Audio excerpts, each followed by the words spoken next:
Sehingga saat bangsa Israel untuk dibentuk di dalam kekudusannya, mereka berontak. Di dalam kesetiaannya, pengakuannya bahwa Allah yang telah mengeluarkan mereka dari Mesir itu adalah Allah yang betul-betul memiliki kelima-mahan itu.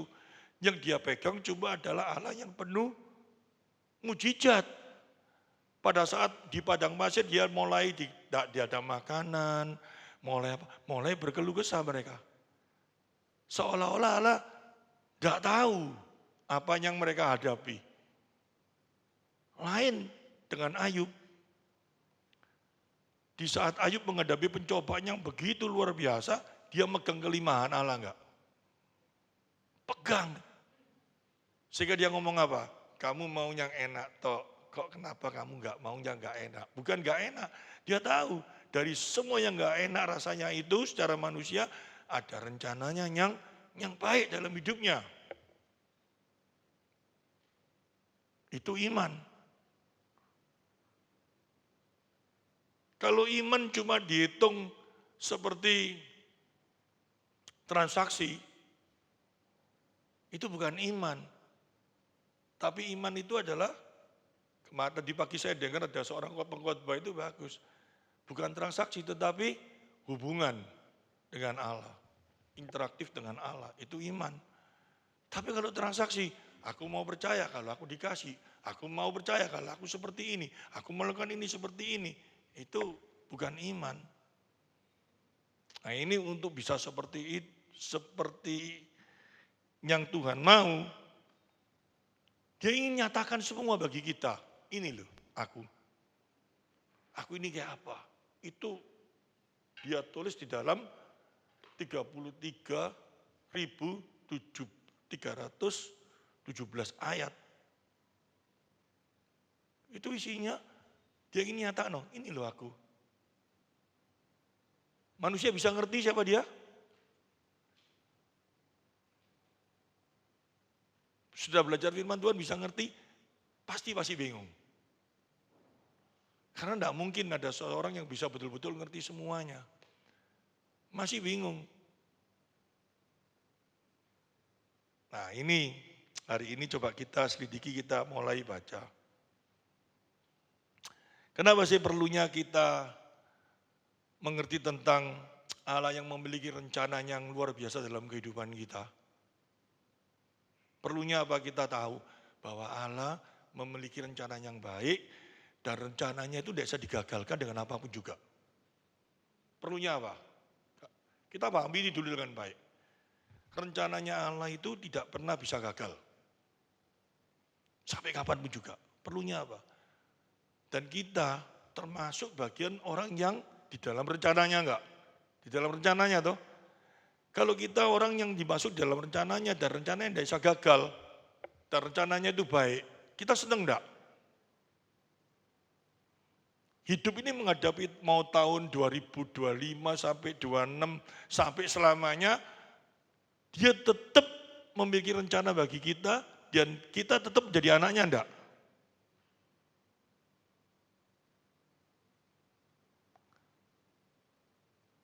Ya, kita pegang itu dulu. Sekarang kita mau lihat bahwa Allah memiliki rencana yang gak mungkin gagal. Kita buka di dalam Yesaya dulu.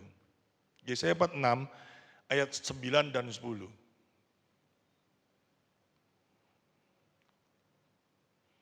Ingatlah hal-hal yang dahulu dari sejak purbakala, bahwasanya akulah Allah dan tidak ada yang lain. Akulah Allah. Tidak ada yang seperti aku. 10.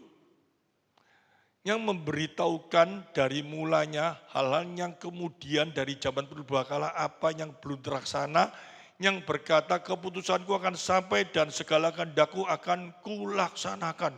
Ngerti maksudnya? Jadi dia itu memiliki rencana, artinya dan rencananya itu pasti terjadi. Amin. Jadi Allah itu udah ada plan A, gagal, baru pakai plan B. Jadi manusia itu diciptakan, Adam dan Hawa, Sebetulnya kalau Adam dan Hawa tidak jatuh dalam dosa, Yesus enggak datang di dunia. Allah itu mencobai Adam dan Hawa, dan Allah deg-degan. Ngerti maksudnya ya? Lihat Adam dan Hawa dikasih pohon, dikasih hak kebebasan. Ini makan apa enggak ya, makan apa enggak ya. Kalau makan aku terpaksa mengeluarkan plan B. Yesus diturunkan sebagai penyelamat. Kalau ada plan B, ada plan C enggak? Kalau ada plan C, ada plan D enggak? Lama-lama sampai plan jet, double jet. Itu bukan Allah, tapi Allah memiliki rencana yang pasti. Jadi kalau kita ngomong buah pengetahuan baik ditaruh di Taman Eden itu tujuannya Allah ingin tahu supaya Adam dan Hawa ini tetap setia apa enggak? Dikasih hak kebebasan apa enggak? Pada saat dia jatuh, waduh, rencana Allah berantakan sehingga dikeluarkan plan B. Plan B-nya siapa? Yesus ditentukan sebagai juru selamat. Yesus sudah datang di dunia, enggak ada yang mau percaya sama Yesus. Digantilah, keluar. Siapa? Plan C. Dikeluarkan lagi tetap tidak mau ada yang percaya. Plan B, terus sampai plan Z. Akhirnya Allah kualan dibiarkan gitu. Kan enggak. Kenapa saya bisa ngomong kayak gitu? Nah, sekarang kita lihat. Kita lihat dulu sampai dengan pada saat penjelasan Tuhan Yesus dulu. Tapi sebelum penjelasan Tuhan Yesus, kita lihat ya.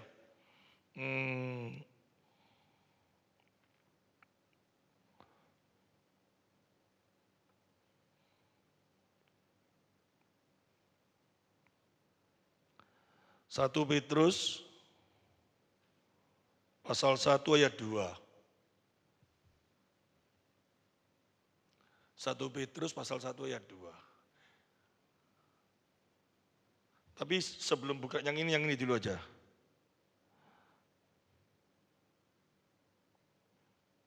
Sebentar.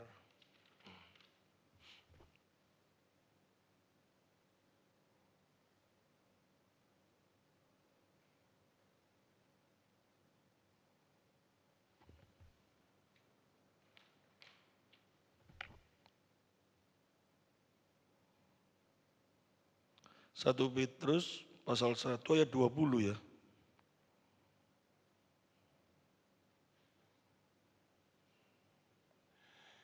Ia dipilih sebelum dunia dijadikan, tetapi karena kamu baru menyatakan dirinya pada zaman akhir. Ia ini siapa? Tuhan Yesus. Jadi ia dipilih sebagai penyelamat sebelum dunia dijadikan.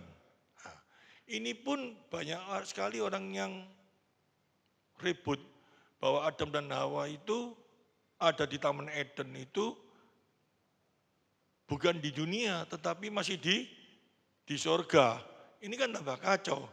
Padahal Taman Eden itu dijelaskan sesuatu yang ada di dunia. Adam dan Hawa itu ditaruh di dunia ini. Sebelum dunia ada, Yesus sudah ditentukan sebagai penyelamat. Berarti Adam dan Hawa pasti jatuh enggak? Pasti. Allah tahu enggak? Tahu. Betul ya? Saya ulangi ya. Adam dan Hawa pasti jatuh toh? Pasti. Buktinya apa? Yesus dipilih, ditentukan sebagai penyelamat. Karena firman Tuhan tidak mungkin gagal. Kalau sampai misalkan Adam dan Hawa tidak ngambil buah pengetahuan baik dan jahat, Yesus kadung dipilih untuk penyelamat dan Adam dan Hawa gak jatuh dalam dosa, kecelek lah. Dipilih untuk apa Yesus? Betul lah? Jadi Allah tahu enggak Adam dan Hawa pasti jatuh? Tahu. Itu bagian daripada rencana Allah. Nah, untuk ngomong kayak gitu, banyak orang yang gak terima. Kenapa?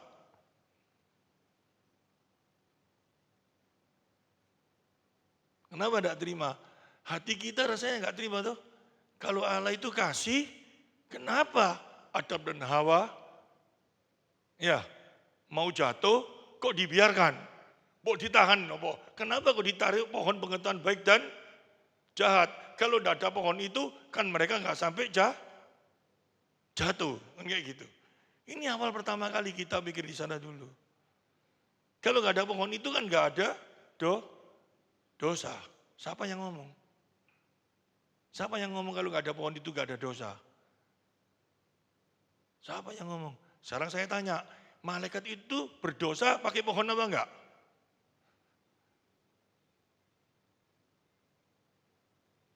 Sebelum manusia jatuh dalam dosa, malaikat dulu yang jatuh toh. Malaikat jatuh jadi Lucifer, betul toh? Dia jatuhnya pakai pohon apa enggak? Enggak, tapi dia bisa jatuh. Dia enggak pakai tubuh loh, malaikat enggak punya tubuh loh. Tapi roh, dia bisa jatuh. Bisa. Karena dia bukan Allah. Yang enggak bisa jatuh dosa itu hanya Allah. Manusia diciptakan sama Allah sempurna. Sempurna dalam arti pas sesuai dengan apa yang menjadi keinginan Allah. Tapi sempurna bukan yang seperti Allah miliki. Sehingga manusia pasti bisa jatuh enggak? Pasti. Yang enggak bisa jatuh dosa hanya Allah. Tapi Allah penuh kasih enggak? Penuh kasih. Saya heran, saya betul-betul heran.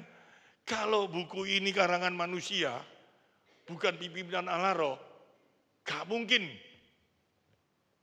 bisa membeli pengetahuan seperti ini. Karena apa saya ngomong kayak gitu? Cara penyelamatannya itu kayak apa? Manusia yang bukan Allah, manusia yang tidak memiliki hakikat yang seperti Allah miliki, bisa diselamatkan, bisa memperoleh kehidupan kekal, bisa menerima kemuliaan. Wah, itu luar biasa enggak? Di dalam diri Allah yang sempurna ini,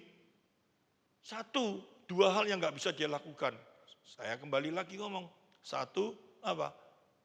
Melanggar firman-Nya. Apa yang sudah diucapkan enggak bisa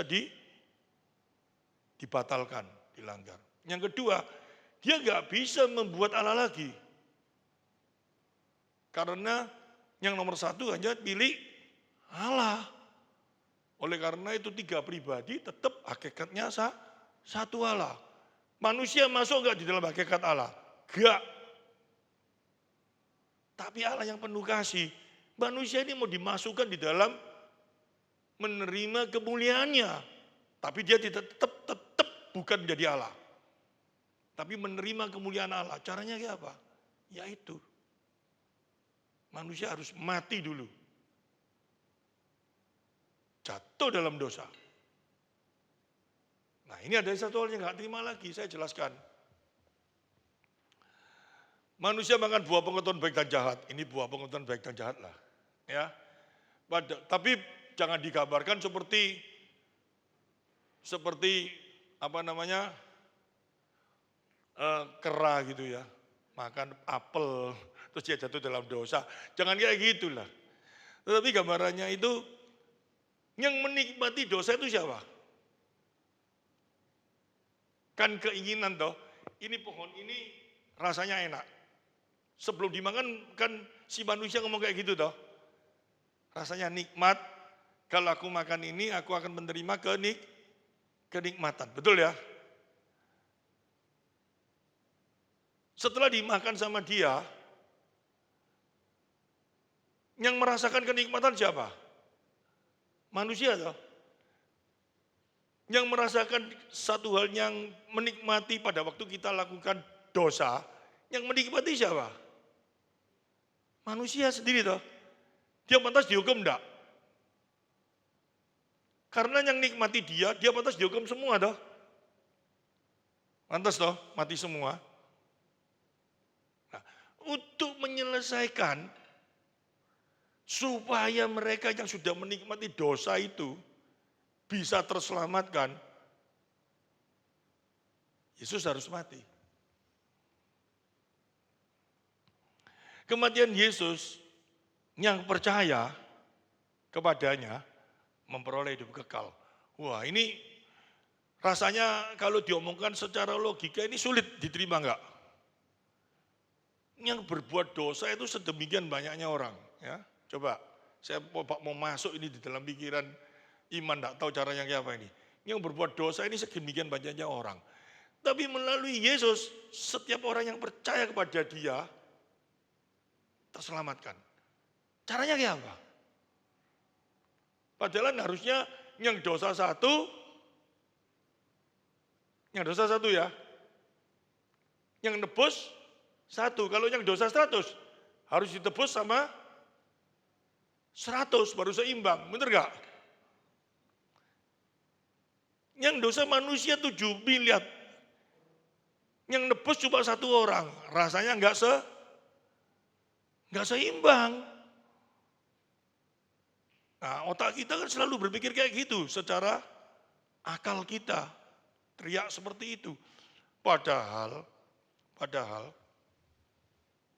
dalam firman Tuhan dijelaskan, yang satu mewakili semua manusia. Yesus juga mewakili semua manusia enggak?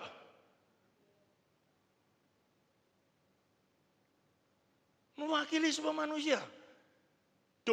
Dosa dari satu Adam pertama, itu membawa seluruh manusia berdosa. Artinya apa? Dosanya Adam ini bukan karena satu Adam semua berdosa. Dosa Adam ini menunjukkan bahwa semua manusia itu adalah manusia yang berdosa, diwakili oleh satu Adam. Adam yang kedua itu Kristus. Nah, pertanyaan saya sekarang.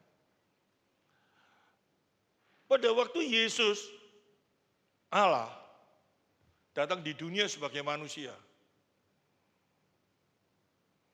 dia harus lahir. Di saat dia lahir, kita percaya, dia manusia 100% enggak? Dia juga Allah 100%. Jadi, di dalam diri Yesus, dia berpotensi untuk bisa jatuh dalam dosa enggak? Sejak kecil, dia bisa jatuh dalam dosa enggak? Bukan apa, setiap detik dia bisa jatuh dalam dosa enggak? Bisa. Tetapi dia menang dan tidak dilakukan dosa itu. Sehingga di saat dia datang di dunia, tujuannya dia satu. Dia harus jadi korban. Dia sadar akan hal itu. Nah, untuk yang seperti ini, secara akal manusia sulit bisa terima. Karena tidak ada satu orang pun yang mau bisa seperti itu. Datang, mati untuk orang-orang lain, dan untuk itu dia harus menerima ini semuanya.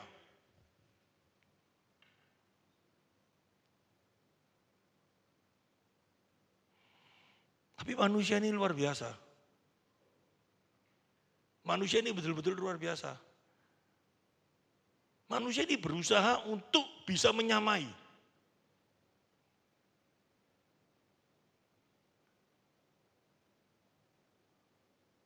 Contohnya apa? Digambarkan di dalam 1 Korintus pasal 13 ayat yang ketiga. Toh, ada orang yang mau rela memberikan segala sesuatunya. Bahkan dirinya sendiri diberikan sampai dia mau mati. Tapi kalau itu tujuannya bukan karena Kristus, tidak ada artinya. Kok bisa kayak gitu? Itu sebuah pertanyaan lagi dalam hidup kita. Kenapa? Orang segitu baiknya, kalau bukan karena Kristus, di hadapan Tuhan, itu tidak ada artinya. Manusia ini sering selalu berbantah dalam hal ini. Tetapi ayat-ayat yang lain kemarin sudah saya jelaskan. Ayat yang lainnya itu loh. karena manusia sudah jatuh dalam dosa, hatinya sampai kapanpun juga tidak bisa lepas dari kuasa dosa itu. Kalau bukan Kristus. Buktinya apa? Rasul Paulus. Dia nyatakan dalam dirinya. Aku melakukan hukum Taurat, perbuatan-perbuatan yang baik itu loh. Dia lakukan, tidak bercacat. Semua sudah dilakukan. Tapi tetap dalam dirinya,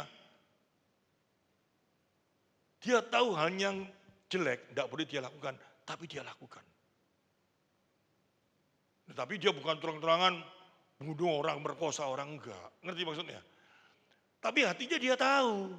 Hati nuraninya dia tahu. Aku ini sebetulnya kamu tidak tahu, aku ini brengsek. Aku ini jelek.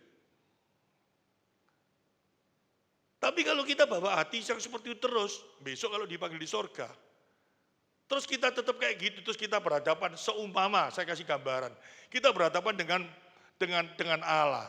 Terus kita ngomong, aku sudah berbuat baik, aku gini. Tapi hati kita tetap ngomong, sebetulnya aku ini jahat loh ya. Ngerti maksudnya? Sebenarnya aku tidak baik. Allah tahu enggak kira-kira? Kita takut enggak? Masih ada hati kita. Kita pastikan kita bisa masuk surga enggak? Padahal Allah ngomong tuh, aku bukan tidak melihat perbuatanmu, tapi aku melihat hatimu. Pada saat di surga, kita berhadapan dengan Allah. Aku ini sebetulnya ke gereja ini, ya coba duduk. Aku sajangnya males. Aku hari gini. Tidak ada orang yang tahu, ngerti? Tapi pada waktu berhadapan dengan Allah, kita bisa bojok itu. Terus kita ngomong, Allah gak tahu, aku dimasuk no. Bisa kayak gitu? Gak bisa. Untung punya Kristus. Kita ngaku, hatiku itu waktu itu aku jahat. Aku tidak, tapi aku punya Yesus. Ampuni aku.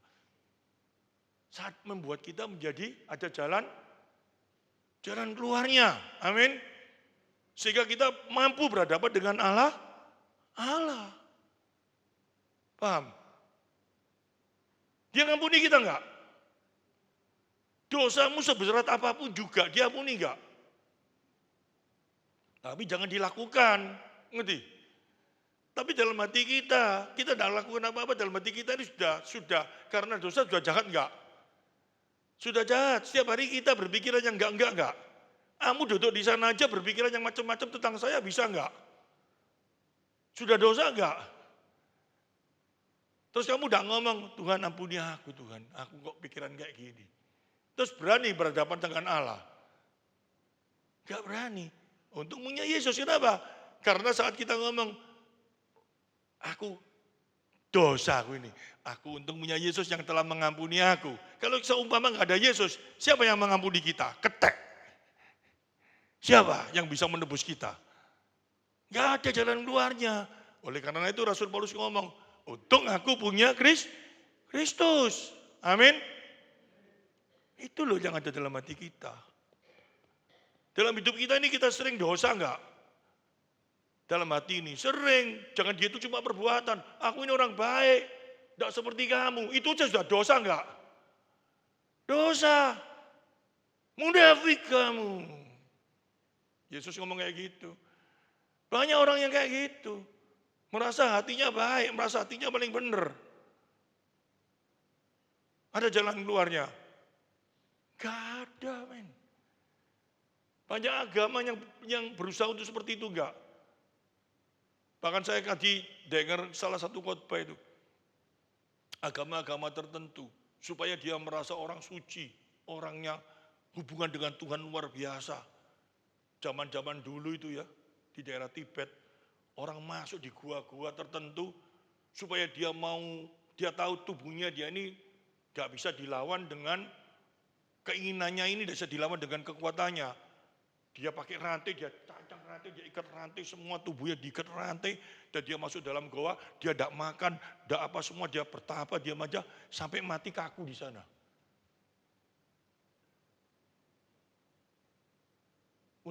Supaya dia bisa melawan kedagingan itu. Baik itu. Hatinya dia pada waktu naik surga itu bisa selesai.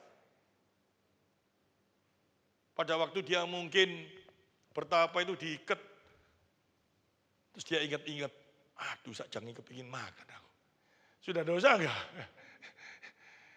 Meskipun dia mati, aduh kebablas aku sakjane aku yang sampai lepas aku. Bisa enggak kayak gitu? Kejagingannya bisa nuntut-nuntut terus enggak? Pastilah. Enggak ada jalan keluarnya. Allah tahu enggak? Tahu. Tapi yang bisa menyelesaikan itu siapa? Yesus. Allah ngomong, segala dosamu, segala persoalanmu diselesaikan di kayu salib. Apa yang tidak mampu kau lakukan telah dibereskan Yesus di kayu salib. Roma 8 ayat yang ketiga. Jelas gak itu? Itulah Tuhan kita.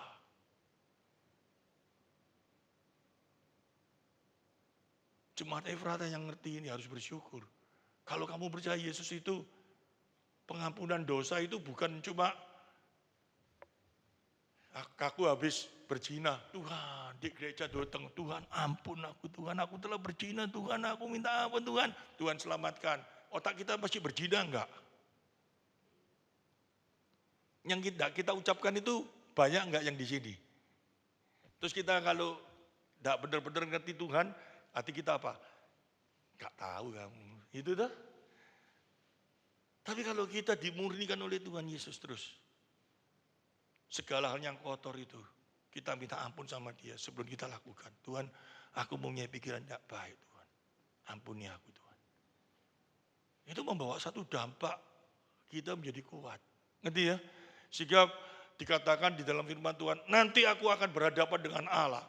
Dengan tatap muka bersama. Aku berani. Karena apa? Kristus. Wah, itu disempurnakan di dalam diri Kristus. Diberi satu kemuliaan di dalam diri Kristus. Sehingga kita nanti bisa berhadapan dengan Allah. Yang memampukan kita itu bukan kita jadi suci. Ngerti maksudnya? Waduh CP jadi putih gitu. Gila sinarnya semua. Bukan. Tetapi Yesus yang menempel kita. Yesus yang membawa kita hal yang seperti itu. Bersukacitalah kalau kamu ngerti itu. Karena Rasul Paulus sampai berani bisa menyatakan hal itu karena satu hal. Dia seorang rasul yang menulis 13 surat loh. Tapi dia sadar. Hatinya dia ini nggak bisa selama dia masih daging ini. Masih terus kayak gitu. Gak tahan dia. Piye aku ini. Tapi untung punya Yesus. Dan dia sadar. Dengan pengakuannya dalam hati. Intikan memberikan dia jalan keluar. Bisa datang kepada Bapa. Amin. Tanpa itu tidak bisa. Nah ini dulu kita ngerti ya. Nah, terus sekarang kita tahu. Berarti rencananya Tuhan untuk yang supaya seperti itu udah main-main. Terus kita ngomong, oke percaya sama saya omongan ini. Omongan saya ini adalah ringkasan dari 33.000 ayat itu loh. Yang Tuhan ingin menyatakan hal ini. Dia berbicara apa? Coba kita ngomong satu-satu.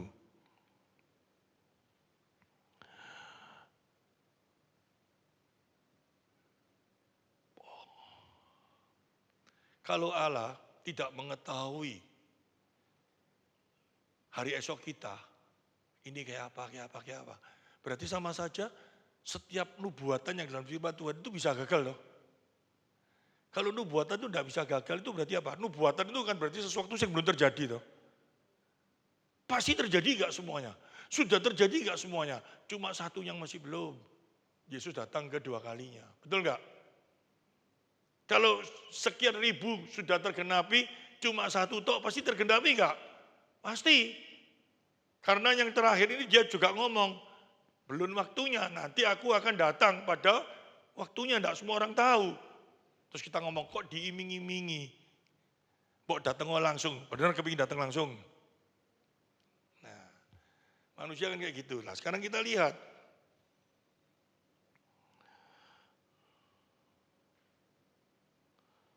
Kita lihat di dalam Matius pasal 26, ayat 49 sampai 51.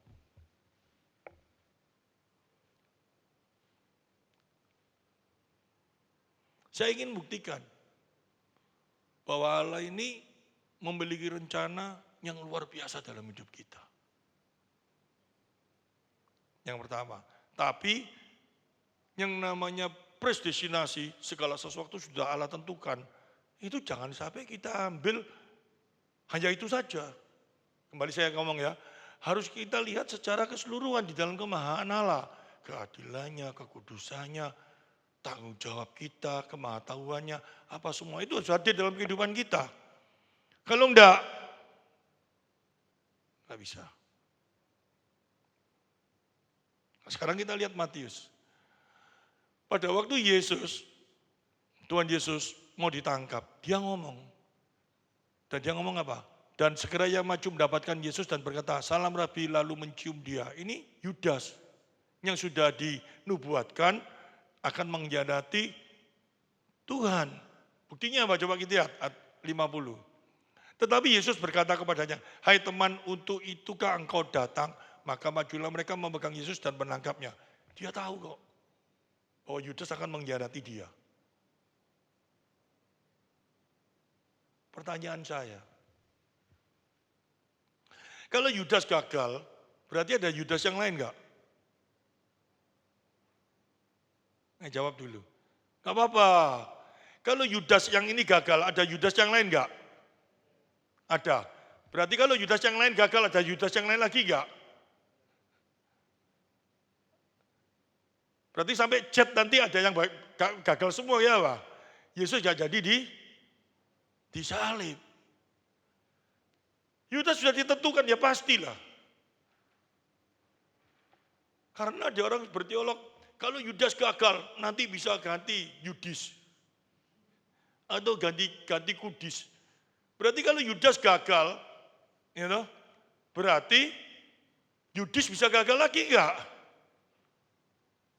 Kalau Yudis gagal bisa Yuble gagal lagi enggak? Yuyut gagal lagi enggak? Semuanya gagal. Ya akhirnya Yesus apa? Siapa yang nyelip aku gak jadi dah, worong. Gak mungkin. Allah memikir rencana yang gak mungkin bisa digagalkan oleh apapun juga. Nah tapi jangan ngomong, ya aku ini jatuh dalam dosa, sudah ditentukan aku untuk jatuh seperti ini. Ya jangan kayak gitu, karena ada di firman Tuhan gak ditulis namamu, ngerti kamu? Ya, itu konsekuensi dirimu sendiri, ngerti? Oh aku ini melakukan dosa ini sudah ditentukan sama Allah. Jangan kita ngomong kayak gitu loh. Karena di firman Tuhan kamu gak ditentukan seperti itu. Kamu ditentukan apa? Kamu gak boleh berbuat dosa. Anak Tuhan gak boleh berbuat dosa. Kita jangan berpikir dibalik. Oh aku sudah kena dosa ini, kena kayak gini karena sudah ditentukan. Kapan Allah berbicara bahwa kamu ditentukan untuk berdosa? Enggak toh. Kita ditentukan untuk tidak boleh lakukan dosa. Tetapi ini gambaran ini untuk menggambarkan bahwa apa yang sudah Allah rencanakan itu pasti terlaksana. Gak ada plan A, plan B, plan C. Itu Allah. Mungkin banyak Yudas, cucu buyutnya Yudas, sudah ditentukan nanti akan lahir Yudas. Papa mamanya kawin dengan ini akan lahir Yudas. Gak mungkin dia akan cerai. Yudas mulai kecil gak mungkin ditabrak sapi. Sampai umur sekian nanti dia jual Yesus. Pasti. Karena kalau kita baca terus kayak apa? 51. Tapi seorang dari mereka menyertai Yesus mengulurkan tangannya, menghunus pedangnya dan menentangkannya kepada hamba imam besar sehingga putus telinganya. Ini Petrus toh? Apa kata Yesus coba? 52. Maka kata Yesus kepada, masukkan pedang itu kembali ke dalam sarungnya sebab barang siapa menggunakan pedang akan binasa oleh pedang. 53. Atau kusangka bahwa aku tidak dapat berseru kepada Bapakku supaya segera mengirim lebih dari 12 pasukan malaikat membantu aku. Kalau Tuhan mau menyelamatkan dirinya, dia bisa kok menggagalkan hal itu. Tetapi apa dia ngomong?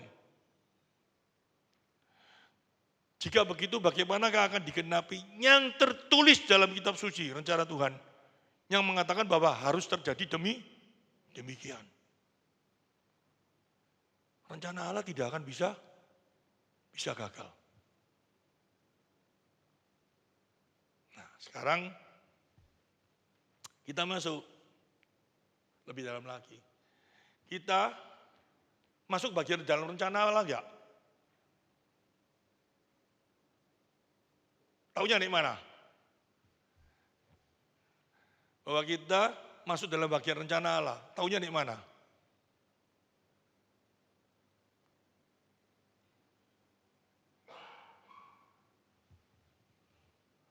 Gampang sebetulnya jawabnya. Kita adalah manusia yang dipilih. Jadi keselamatan itu diberikan bagi kita melalui Kristus tadi itu loh. Kita bisa percaya Yesus adalah Tuhan itu adalah anugerah. Amin. Kita dipilih, kata dipilih itu luar biasa itu. Karena yang milih kita itu siapa? Allah yang maha tadi itu loh. Yang rencananya gak bisa gagal. Bener gak? Jadi kita percaya kepada Yesus, itu dasarnya bukan karena kita mau. Tetapi karena kita dipilih. Amin. Bukan karena kita ini yang memilih. Keselamatan itu bukan, ini loh. Aku mati di kayu salib, kamu mau terima aku apa enggak? Nek mau kamu selamat, nek enggak mau kamu enggak selamat. Kalau seperti itu, kalau seumpama seperti itu, kita ini manusia. Hari ini enggak usah banyak-banyak. Enggak usah banyak-banyak ya. Kita mulai selidiki diri kita sendiri. Ngaku enggak, tapi enggak usah ngomong. Nanti nek ngomong gegeran, sak bojo gitu loh. Dulu waktu pacaran, waduh aku mbek kamu pas cocok. Paling seneng aku. Tapi pada waktu pernah gue gegeran sampai rame. Getun aku milih kon. Ayo, terjadi gitu enggak? Saat kita ngomong, aku memilih Tuhan, aku yang memilih. Suatu saat pada waktu kita ada masalah, yang rasanya enggak ditolong sama Tuhan, kita enggak ngomong getun, tapi kita kecewa itu sama saja dengan getun.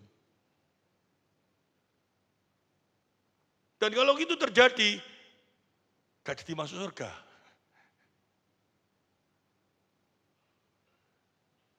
Coba kita pikir di sana dulu. Tapi kalau Allah yang memilih itu luar biasa.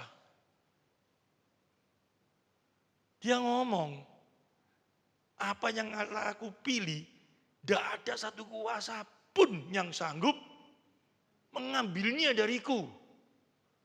Termasuk ketelanjangan di dalam Roma pasal 8 toh, ketelanjangan, pedang, itu berbicara apa? Ancaman. Ketelanjangan itu kemiskinan. Gak bisa iman kita ini bisa patah. Ngerti maksudnya? Kenapa kayak gitu? Karena Tuhan yang memilih dan Tuhan yang memberikan kekuatan bagi kita. Nah sekarang kita buktikan dari ayatnya.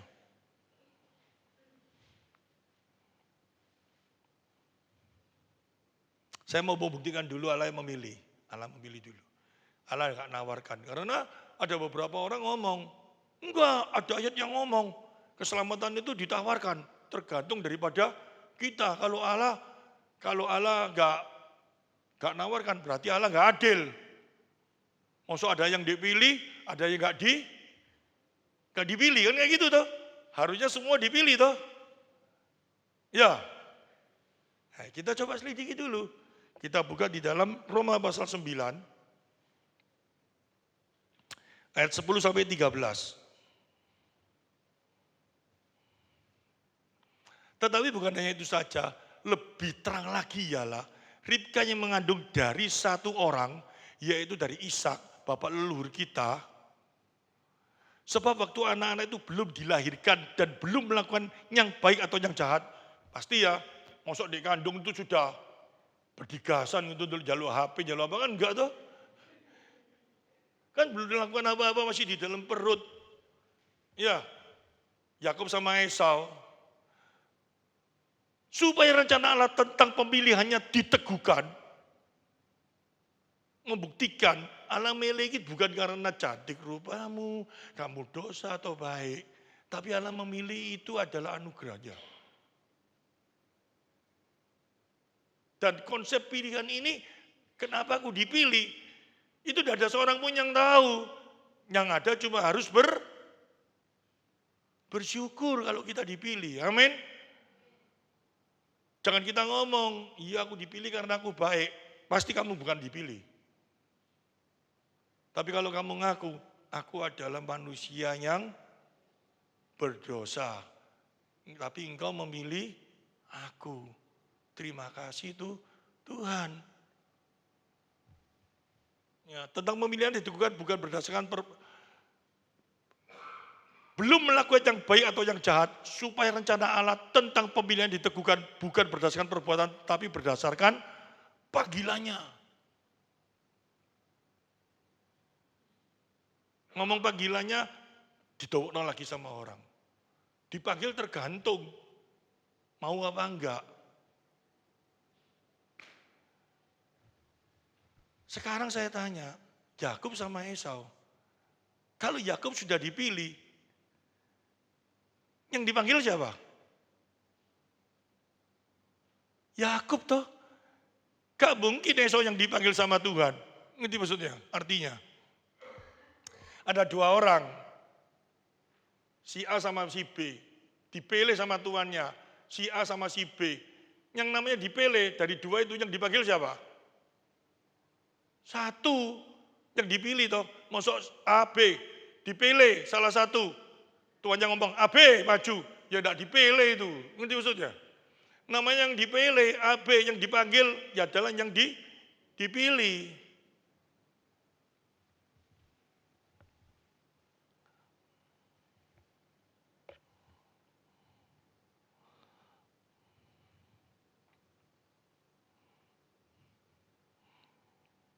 Nah sekarang kalau kita sudah dipilih, Tuhan tahu kita ini siapa. Ini namanya anugerah, kalau saya ngomong bonus, lengkap. Di dalam 1 Petrus pasal 2, 1 Petrus ayat 1 pasal 2. 1 Petrus pasal 1 ayat 2. Yaitu orang-orang yang dipilih sesuai dengan rencana Allah. Jadi kita dipilih ini gak dadaan itu istilahnya ya. Sesuai dengan rencana. Kapan kita dipilih? Sebelum kita ada di dunia kita sudah dipilih, dikatakan tadi itu. Sebelum kita hadir. Jadi jangan ada seorang pun yang bermegah seolah-olah kamu bisa jadi hamba Tuhan, kamu bisa ngerti firman Tuhan, kamu bisa pinter, bisa apa. Itu semua karena kehebatanmu. Enggak. Itu semua karena kasih karunia-Nya. Kamu diberi cuma-cuma. Oleh karena itu berikan kepada orang lain. Makanya saya kagak medit kalau nyampe no firman Tuhan. Mau 2 jam itu tak kena terus. Yang lain ini kan medit.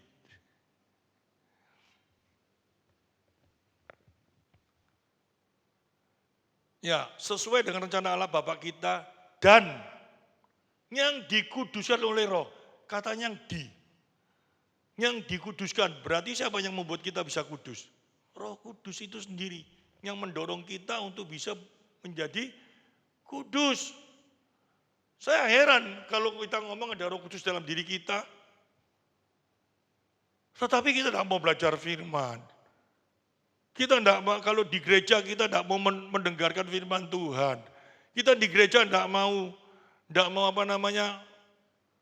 berkonsentrasi untuk Tuhan. Roh Kudusnya di mana? Tujuan Roh Kudus itu diri kita untuk apa? Kalau Roh Kudus ada dalam diri kita, pasti, gak mungkin gak. Ada satu dorongan yang kita biasanya gak mau, didorong untuk supaya kita menjadi mau. Itu Roh Kudus.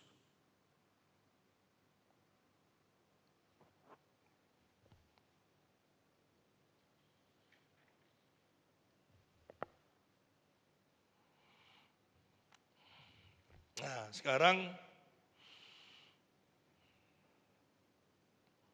yang terakhir ini. Tetapi pemahaman tentang Allah ini kan memang sulit.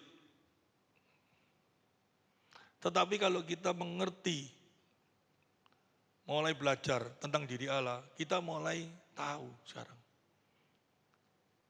Dalam diri Allah itu tidak mungkin ada sesuatu yang bertentangan. Tapi banyak enggak ayat-ayat yang seolah-olah bertentangan. Banyak loh. Salah satu contoh gampang. Kita buka Matius pasal 18 ayat 21 sampai 22. Ini bahaya sekali. Kalau pemahaman kita tentang Allah kita salah, kita rasanya berpikir Allahnya perjanjian lama dengan Allahnya perjanjian baru itu cara berpikirnya lain. Coba kita lihat. Kemudian datanglah Petrus dan berkata kepada Yesus, Tuhan, sampai berapa kali aku harus mengampuni saudaraku jika ia berbuat dosa terhadap aku? Sampai 7 kali kah? Tapi Tuhan ngomong ya apa? Yesus berkata kepadanya, bukan aku berkata kepadamu, bukan sampai 7 kali, melainkan sampai 70 kali 7 kali, 490. Itu dalam satu hari. Melakukan itu saja gak mungkin kita bisa. Orang salah sama kita 3 kali aja sudah rasanya mau kita beleh, betul enggak? Apalagi 470 kali. Padahal bukan 470 kali secara hurufiah itu yang dimaksud. Kata 7 itu kata sempurna. Kalau di dalam huruf-huruf yang dibuat gambaran-gambaran. Dikatakan 7 kali 70 kali, itu berarti apa? Tidak terbatas. Tetapi kalau kita lihat di dalam kitab Ulangan, pasal 20 ayat 16 sampai 18, kita ngeri.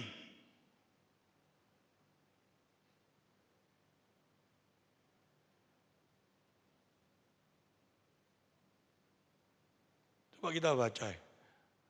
Allah yang datang di dunia sebagai Kristus, Yesus mengajarkan orang kalau bersalah sama kita harus mengampuni. 7 kali 70 kali, 490 itu bukan cuman secara huruf, tetapi tidak terbatas. Tapi dalam perjanjian lama, tetapi dari kota-kota bangsa itu yang diberikan Tuhan Allahmu kepadamu itu, kalau bangsa Israel perang melawan orang-orang kafir, setelah perang pada waktu itu Tuhan merintahkan, menjadi milik pusakamu, jangan kau biarkan hidup apapun yang bernafas. 16, 17, melainkan kau tumpas sama sekali, yaitu orang Het, orang Amori, orang Kanaan, orang Feris, orang Hewi, orang Yebus, seperti yang diberitakan kepadamu oleh Tuhan Allahmu. 18, supaya mereka jangan mengajar kamu berbuat sesuai dengan segala kekejian yang dilakukan mereka bagi Allah mereka, sehingga kamu berbuat dosa kepada Tuhan Allahmu. Apa ini? Ini apa ini? Allah yang dulu kecem kayak gitu rasanya itu. Bahkan kalau kita lihat mau binatang ternaknya, bayi yang masih lahir, bunuh semuanya. Tapi dia datang di dunia, dia ngajarkan ampuni. Piye? Kita paham tentang Allah? Ngerti tentang Allah? Terus kita ngomong, ya tujuannya dibunuh supaya gak ketularan dosa. Padahal kita ini siapa? Maksudnya apa ini? Coba kita mulai sedikit pelan-pelan ya.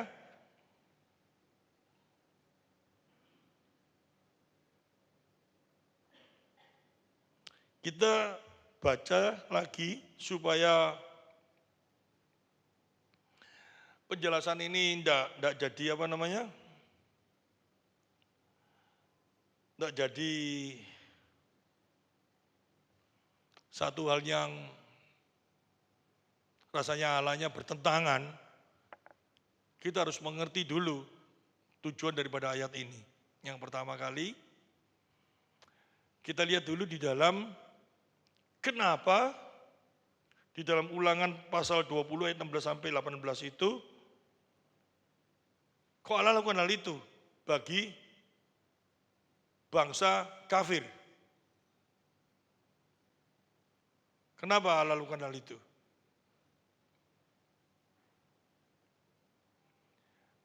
Untuk yang seperti ini, kita harus mengerti dulu di dalam perjanjian barunya.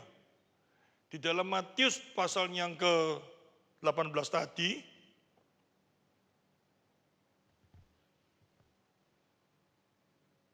kita jangan berhenti di dalam ayat itu. Tapi kita harus lihat dulu di dalam ayat selanjutnya. Di dalam Matius 18 ayat 23 sampai 35. Sebab hal kerajaan surga seumpama seorang raja yang hendak mengadakan perhitungan dengan hamba-hambanya. Setelah ia mulai mengadakan perhitungan itu, datang kepadanya seorang yang berhutang. Kok hilang ya? Berapa talenta supaya cepat ya. Diampuni. Tetapi setelah orang itu keluar, dia gak bisa ngampuni orang lain.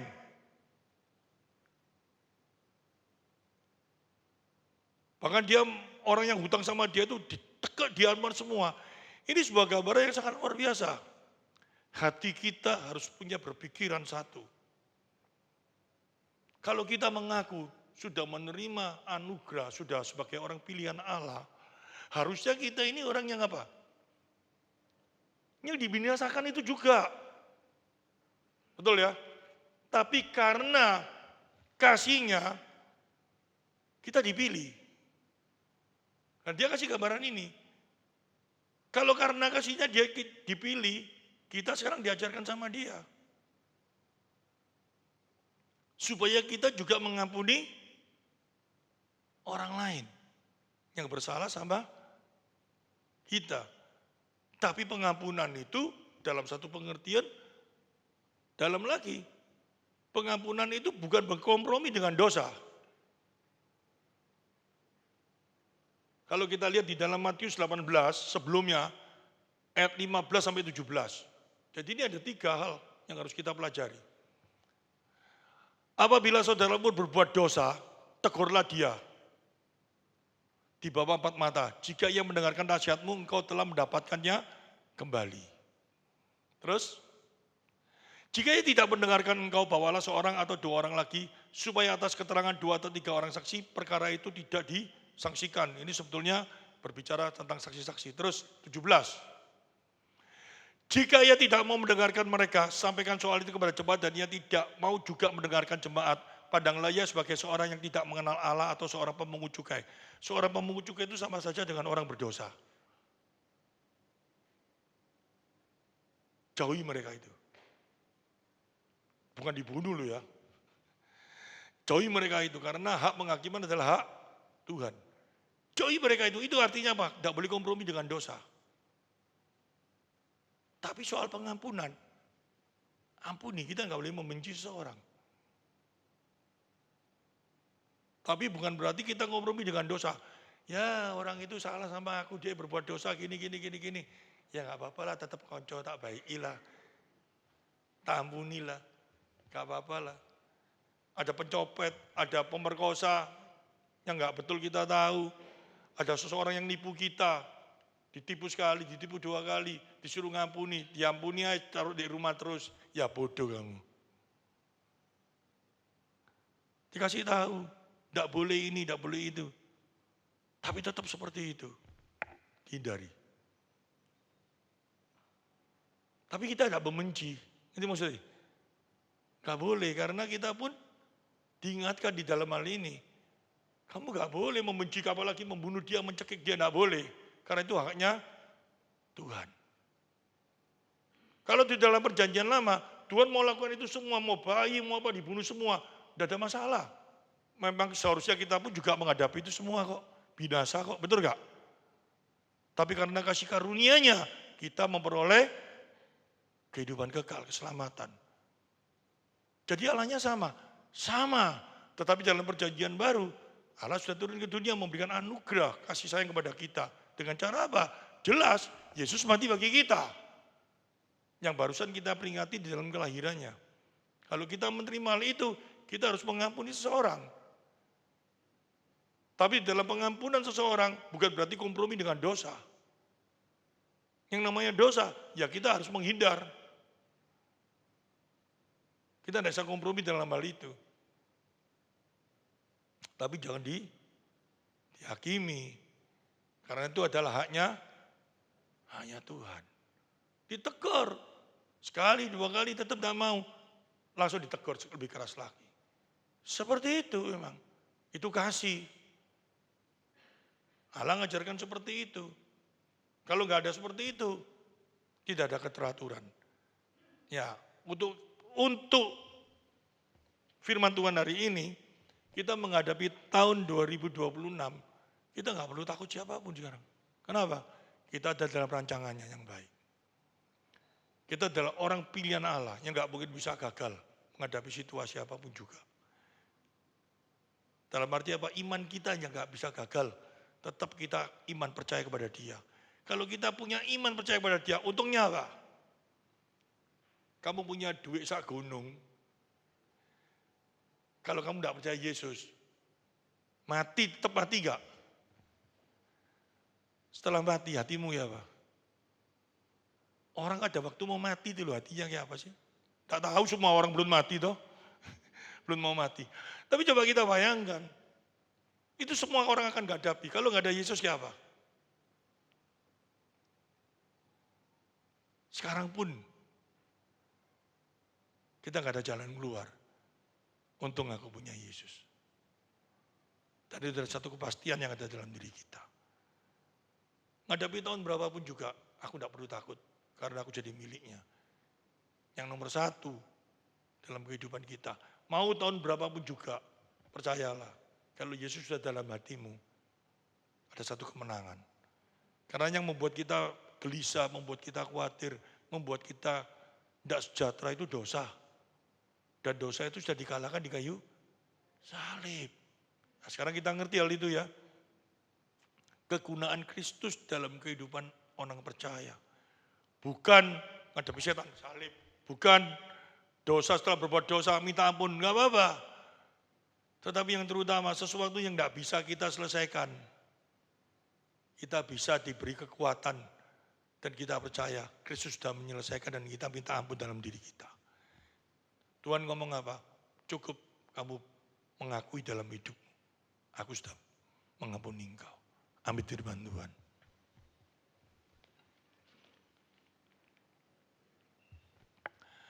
Terima kasih Tuhan.